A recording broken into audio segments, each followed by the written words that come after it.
decided that change, it's not that change is inevitable, it's change is good, and you embrace it, transcend it. I think that if you decide to work on it, I hit him up the other day actually, and was like, yo, can we go grab a beer sometime? And you know what, within 10 seconds of sending that message, I got a reply back and was like, I would really like that. So sometimes if you make that first move, even though you were the one that was hurt, it opens up that door, and then it allows you to see what could potentially be a brand new relationship out of something that was old. The rebirth, the phoenix from the ashes. I wanted to ask a question. Just this will be the last thing that we have for the day. I don't want us to run over time as always. But last thing I wanted to ask, I just wanted to state and ask, how do you guys feel about this whole situation, like this whole thing where people like to say, I don't want to be with you, but we can still be friends? I think that statement is a bunch of bullshit. I think it's a bunch of bull. And the reason why I say that is that, one, if you already, like how we said before, if you already established a friendship, then it shouldn't be we can be friends. You should already be friends. You are friends. You are friends. Yeah. So if you guys break up, you're still friends. And like I said, like you still might need that break. Yeah. But you're not walking away hurt by each other because you're still friends. You're just like, okay, you know what? We need to, for our friendship, we need to take a break. Yep. We need to separate, and then we can come back and be who we were or be who we are. But I love when I and I say this sarcastically, I love when I hear people say, oh, it's just not going to work, but we can be friends. That is a complete and utter piece of bullshit. And what does that really entail? Like, the whole friendship thing is an art of a lie. Okay. It is the art of a lie. I'm listening. It is basically a way of making that person look like a better person, look good. To say like, look, I don't want to be with you, but I still care. I still care about what happens to you. And as your friend, I want to be there for you. To make it seem like they know they're being an asshole, but they don't want you to feel like they're being an asshole. That's a social media life experience. It's that way of being to cut you off, but not completely. Just say I'm shutting the door, but I'm going to leave a crack. Just in case. But I'm going to leave that little crack open for you. God. And maybe you can work your way to come back in. We've had this talk. Yeah, we had this talk before. Right? And that's like we said, like in our first podcast, I don't know if you heard, but with the first podcast, the power of friendship. Yeah. Complete. So what is this? 1.5? Yeah. This is my you know what? I almost on every podcast I have a rant, so I guess this is my rant of the day. Power of friendship. Yeah, 1.5? The power of friendship is bullshit. Like if you're supposed to be friends with somebody, they should naturally be your friend. We just are friends. Yeah, we are friends. Regardless if it's male or female, female to female, male to male, we are friends. Like every day you have your friendships, and of course, people go their separate ways. Of course. We all break up. We all get older. We all learn something, and we all fall into separate circles. Yeah. Like I said before, I have one of my best friends. We don't talk for like a year, 2 years at a time. But then all of a sudden something will happen, and we'll just, hey, what's going on? Yo, you know what? Let's meet up. Let's go play pool. Let's have a couple beers and talk. See what's happened, in our lives in the last 2 years. And then we have our meet up. We drink, we play pool, then we go our separate ways. Do we try to meet up after that? Yeah, but it never happens. Reason being is because we know we fall into separate circles. We live 2 separate lives. But I show her no disrespect. She shows me no disrespect. We go our separate ways, and it's like clockwork. A year, 2 years later, we meet up again. We pick up from where we left off. That is a friend. That is someone who's a natural That's a friend for life. Friend, right? These people that like to say, like, we can still be friends even though we broke up. No. If they're really your friend, they're still going to be there. they're gonna actively, a person who says that they are gonna be in end a relationship with you and said that they're gonna still be your friend or be your friend is gonna actively be your friend. If somebody is passively being your friend, they ain't your friend. No, 100%. They're faking it. Yeah. They're using you. Yeah, they're using you for something. I was gonna say that. Yeah, if somebody says that they are, oh, you know what, we're ending, but I still want to be your friend, it's because there's something that you've provided or that you provide that they want to keep. Yep. They don't want to lose out on. So they have to keep that quote unquote fake friend so they can have that facade. Yeah. Or because you have a car and you get them where they need to go. You have money, so you provide what they need at periodic times. I know some people are feeling butthurt about what I'm saying right now. There are a lot of listeners out there that feel that way, but that's just life. You need to evaluate, like, on a regular basis. This is what I decide to do for myself. Every year I have a thing called spring cleaning. Okay. And spring cleaning is basically you go through your friends. You go through your friends list that you've had, that you might have made over that year or over the past 5 or 10 years, and you start to really look at those friendships. You start to evaluate each one of those friendships. What does this friend or friendship bring to my life? If it's not bringing anything positive, or it's not something beneficial to you, because and in any situation there should be a benefit, both back and forth. Yeah. And if they're not bringing anything to you, it's time to put that in a box and throw it out. Time to get rid of it. And start to reevaluate and realize, you know what? These 10 people that I consider my friends, only 5 of them are actual friends. The other 5 are acquaintances. Yeah. They're just there. And it's okay to have acquaintances. It's perfectly fine. It's perfectly fine to have acquaintances. So now you know you have your 5 close friends. So now you look at those 5 that you consider acquaintances. Of those acquaintances, who do I still want to keep around? Who's worthwhile having in my life? Who brings benefit to my life? Maybe only 2 of them. Yeah. So you keep those 2 acquaintances, and those 3, it's time to let them go. It's time to say goodbye. And that's what I feel that everybody needs to realize, that in your everyday life, you have to reevaluate your friendships over every year or every 6 months. Just really look at what people are bringing beneficial to you. And if it makes sense, keep it. If they're only bringing negative things into your life every single day, every time you talk to them, it ain't worth it. No, it's not. Because you want to live your best life. You want to be happy. Living my best life. And if all they're doing is bringing negative stuff to your life, just let it go. And unfortunately, that also goes for family too. No, hell yeah. Hell yeah. That goes for family. If there have family members... Sorry, Auntie. If you have family members in your life that all they're bringing is negative stuff, they have nothing good to offer you, unfortunately, it's family. You want to say that family, you know what? You love them, but that doesn't mean they always have to be around. You can love some people, but that doesn't mean you got to like them. So you can put them to a side. If they're family, when they come around, you acknowledge them, but that doesn't mean you have to take them fully in. Let them be, let them go. That's all I'm saying for today. I can't even top that. I'm not gonna lie. But you do have great points. Yeah.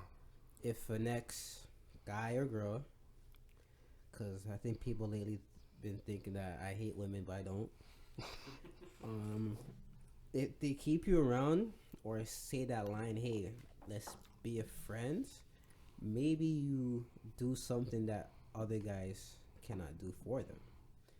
For example, as my boy said, he said driving a car or whatever, or maybe you have good resources, or maybe you're the adventurous type or spontaneous type, and that person loves that, but doesn't love you, but loves your actions and your traits that you portray towards them.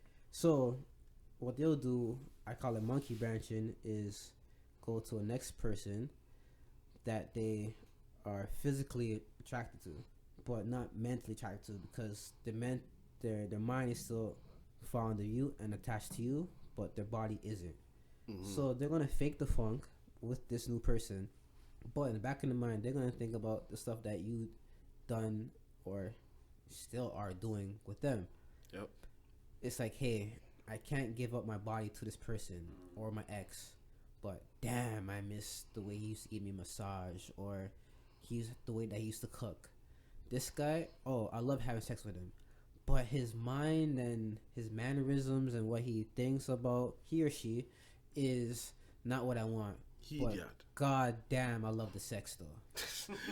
But let me just call the ex and go on a little date, a picnic date, because I know he or she's fun, and they'll do that, and they'll feel nice about stuff. So yeah, thanks for still be friends with me. Like I really miss your company, but at the end of the night, I'm not giving you a hug. I'm not even shaking your hand. I'm not giving you a kiss.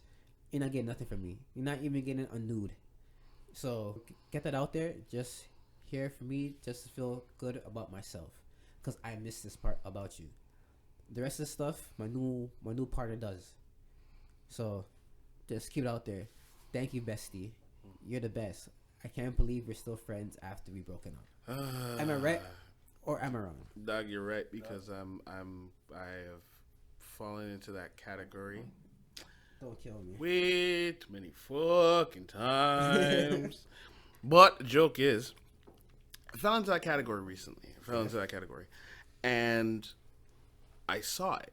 Okay. I actually saw the category come up because the person said or did something that made me go like, oh, really? Okay, so I'm the bestie. I'm the bestie. Okay. I'm gonna take a step back. I'm gonna take a step back from you, because I realize that you're looking at me as that guy that you can like have around. Yeah. Whenever situations come down or whatever, shit hits the fan. But I'm never gonna be that guy that you want to come home to. Bars. So I'm that guy that you always want around, but you're never gonna come home to. So, said, you know what? Now that I've realized that, and I see it for myself, because I didn't realize that I realized that I was putting myself off from moving forward, because part of my mind, in the back of my mind, was still held back. And once that person put that out there for me, that I could see it, it's like, all right, you know what? I'm not that guy anymore. Yeah. Okay. Where you think I am, I'm done. Yeah. I'm done with that. And now you're gonna see the new me, the real me. And you're not gonna like the real me. Because I don't want to hear about your stories. I don't want to hear about your butthurtness. I don't want to hear I'm not here for that. I don't want to hear that Pookie stole your money, or Pookie been doing you wrong or dirty. Yeah. He just hits and runs and doesn't want to talk to me after. I don't want to hear that stuff. I'm not your emotional bag. Exactly. And then it's like, I'm not your emotional pillow. Yeah. I'm not your emotional pillow. But it's fun. It's fun to hear about it, though. I'm not gonna lie to you. It's fun to hear about it. Because you hear them more to complain about somebody else, and it's not you for once. You know what I'm saying? And you can thank God for that. Yeah. Literally. Yeah. And you're just like, yo, wow, like you didn't learn your lesson, huh? Like, you know what I'm saying? It's like you had it blessed on my side. Yeah. But you chose to leave the team and put your talents somewhere else, and that coach isn't. That coach is not putting you in the proper position. Yeah. To the point that you're frustrated with the teamwork and how the flow goes. You had it blessed here. You had a good life. You had a good life. You had salary. You had time off. You had everything. You had massage. You had everything you wanted. Sick days. You had everything here. Everything. But you're like, you know what? This is too good for me. Yep. Or I can't handle all of this affection. I gotta go. Or I think I can do better. Or I could think, or you know what? This is good. This is a nice starting point. Yeah, I think I could notch this just a little bit, and that person, like I said, will always put a little front or fraud just to get you where they want you to be. Like, your ex didn't do this. I do this all the time. Or he hasn't brought you there. I'll bring you there anytime you want. But it's a front. And then when the front fades away, or aka the honeymoon phase is gone. It's like, oh snap, this guy was really a lie. I had it blessed with my old guy or my old girl.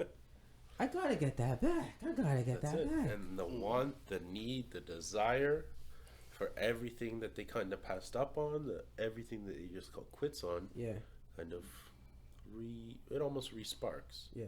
You know, I'm gonna give you three quotes before I run into my side of the rant. Okay, I learned this one recently from my younger brother from another mother. Literally, what up, Spence?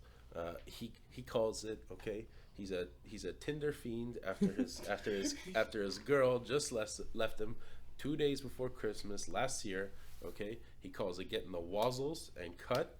Didn't understand any of that when I first heard it. The shine. The shine, that's what's up. Okay, and we're not talking like cut off completely. Okay, you get a fix. You say what up. You say hi. A quick bite. A movie. Or whatever. But there's no direct attachment. You almost replay that friend bit. Okay, that friend zone. You give them a 180. You a taste of their own medicine. Okay. Number 2, I'm gonna give it to my boy, Mr. Armstrong. What up, Green Day? Nice guys finish last. Okay. This isn't the 1950s anymore. This isn't the 1980s anymore. This is, what are we, 2019? Yeah. I forget every day. You know, I think Getting that. old. I think that if you put in the work, you are able to reap a little reward. And I'm not talking like, spending dollars, blown paychecks on somebody that you don't think is going to go anywhere on.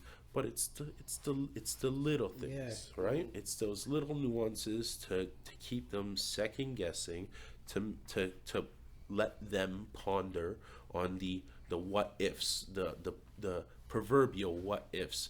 What if I actually, and let them question, but get those wazzles and cut.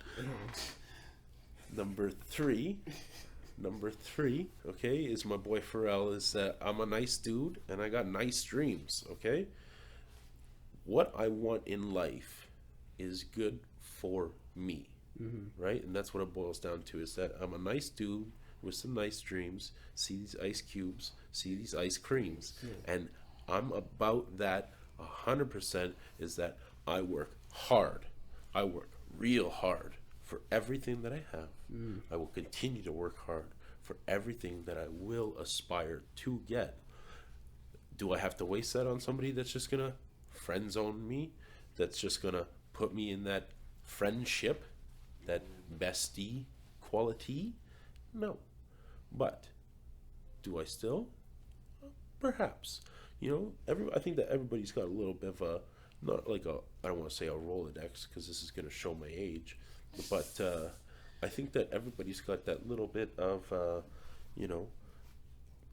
they haven't been hurt, but they've worked on something. They've worked on a relationship with somebody, a human, and unexpectedly it comes at you. Hey, I like you, but I think that we'd be better friends than we are lovers. And it can come and it can hurt, but you grow from that situation. You can hold on to that friendship. But you don't inadvertently have to waste time on it. You don't have to fall into a pit of despair with it. You can come back and listen. You can be a shoulder to cry on, if you will. You can give those massages. You can cook those dinners. You can be the best you that you continually are. Right? And just continually show them that. Show them, literally, like you said, the real you. Okay? And there's no sugar cooking it. There's no hiding it. It's at the end of the day, this is me. This is what I want, and I've clearly defined that. And if you yourself aren't going to give me that, I can look for something as just as much as you're boning that human. And I love using the word human, as you're boning that human, because that's what you want. Yeah. Okay, you're in love with my mind? Cool. I like that. And I got friends. I got friendships that are exactly like that. And I will, to the day that I die, adore them. Am I physically attracted to those same people? Yes. Yes, I am. Is it because I'm a guy that wears my heart on my sleeve that's a hopeless romantic? Leo gang. Yes, it is. Leo gang. Leos. But at the end of the day, am I smart about it and I think about it through and through? Here and there. I mean, it takes time. It takes effort. You know, there's no trial without error, right? I think that if you're going to put in the work, you get to reap that reward, and sometimes it falls in your favor. Sometimes you get that friend zone, and all of a sudden, you get that phone call, that 1 a.m. that hey, you know, and that's where everything, that's where that fire restarts. So I was thinking, or you know what, I think I made a whatever mistake. I think that we should reconsider whatever it be. Friendships are difficult in their own right, and it's hard to hold on to. You know, I've got one of my best boys. He's all over the States right now. He's an engineer, and fuck, like, when I met this cat, we were both in grade 10, opposite ends of the burbs. He went to a Catholic school, I went to a public school, both in high school. We had common friends, common grounds. He was one of my groomsmen at my wedding. I maybe see this cat once every 2 years. We talk online or on the phone once every 6 months. Is it like clockwork every single time? You bet. It's never a dull moment. And what we bond over and what we have in common will be stuff till the day that we die. I don't have to go into that for the public knowledge. Yeah. But that being said, you know, you don't necessarily have to be around somebody 24/7. You know, you don't have to. I think that that's the beauty of life, is that space, like I've heard, and like we heard back in episode 1. Yeah. I think that space is it's a natural occurrence in life that everybody needs. You know, if you don't get it, you go nuts. You're not the best you, and that's all you want to be for somebody. Yeah. If you get friend zone, hey, I think that we should be friends. Don't get butthurt by it. Play it to your advantage. They still want something, 100%. right? At the end of the day, that's what happens, is that they still want something, and that's happened to me as of recent. You know, They want to put you in limbo. and you can stay in limbo. Yeah. Fuck, like, if you give a man a fish, he eats for a day. But you teach a man to fish, he eats for a lifetime. Yeah. Or human, sorry. We'll re-edit that to human. But I think that I've been friend zoned recently. That friendship's still a thing. Those little messages back and forth are real. At the end of the day, I'm enjoying that friendship just as much as she is. And we're together, we're just kind of living our best lives separately, but at the end of the day, there's that connection back to it. Yeah. Which is what intrigues me about all of life. I think that you are able to part your ways and pick back up. Maybe that dials back into that last rant that we had like 30 minutes ago. Can you let somebody back into your life? Again, it takes time. Yeah. It takes time. Time, man. Well, that was the end of episode 3 of Den of Owls. We'd like to thank our guest of the evening, Cody. Would you like to put out your Instagram or anything so people can know how to find you? Yeah, you can follow me at Cody Phillip, Cody.Phillip. That's 1 L in Phillip, CODY. Phillip, PHILIP. Chef by trade, pirate by nature. You can find me on a beach drinking rum in the sun and the sand, because that's the life for me. I want to give a big shout out to both these boys. Everything that they do, the inspiration Thank you, sir. that they lead day in and day out, the hard work that they bring. You know, I'm gonna be back on this properly not after a shite day, but I'm gonna do this. I'm gonna do this for real, and we're gonna hit some highs, and we're gonna have our lows, and we're gonna talk feelings, and we're gonna talk happy things. Glad to have that. Always, always. And of course, my co-host TJ. I know last time you put out all of your the ways that people can find you, but what are the ones that you really want out there so people can follow you? All right, let me grab the phone real quick. All right, so the main page that people follow me, talk to me is the Looking Glass one. That one I do mostly blogs and talk about foods and poetry, all that stuff, and some of my hidden talents that I teach other singles and guys in general that want to learn a certain trait. Yeah, we gonna have a segment with that. But stay tuned for that one, 'cause I think that one will be recorded. Oh, and I'll definitely be here for that one. Because as you can tell with this episode, the audio is much better. We got our equipment in finally. Now it's just about to put the video together, but audio is good. Yeah.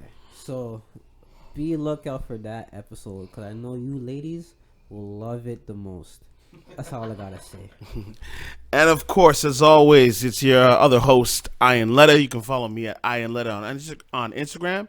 And please also like, share, and subscribe to our podcast on YouTube. And we should be having it up soon on Spotify and maybe also on iTunes if things work out for us. Yeah. But as always, please follow us on Den of Vowels on Instagram. And that will be the end of episode 3. Stay tuned for episode 4. Peace, y'all. Good time, man.